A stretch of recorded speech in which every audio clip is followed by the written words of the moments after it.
One person can make a difference.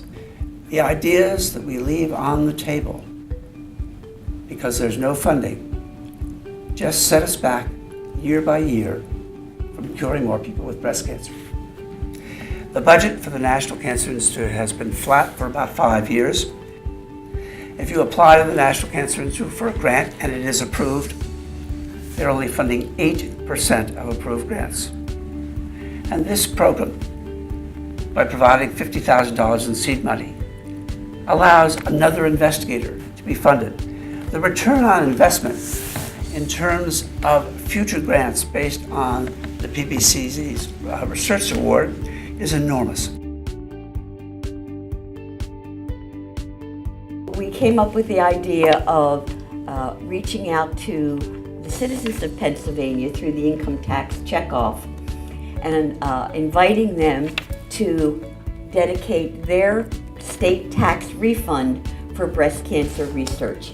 And we were able to get that legislation through the Pennsylvania General Assembly, and over the past years, all of the money that you see going into breast cancer grants from us have come from that income tax checkoff. The reason for today's event is to present our newest Refunds for Research awardee with his grant.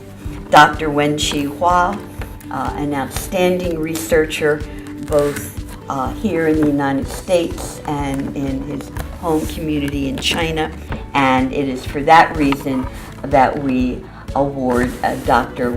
Hua our $50,000 for his exciting research into HER2 aggressive breast cancer.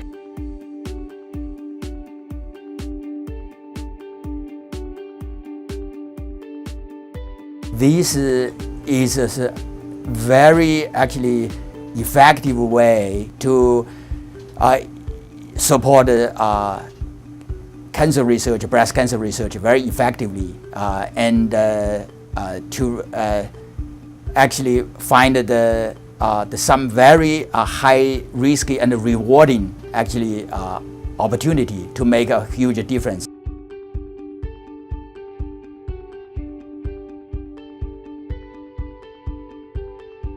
Public support for science and for research is critical. The award from the PBCC allowed us to continue the research, and there were a number of really tangible outcomes and developments from this process. This led to my lab being able to obtain NIH funding, National Institute of Health funding, and continue this research over the next 5 years. So that really has been instrumental in keeping alive the research going on in my lab, and also affecting both the basic science that we've been able to understand of breast cancer, hereditary breast cancer, and to translate this in a meaningful way to patients. You know, I would encourage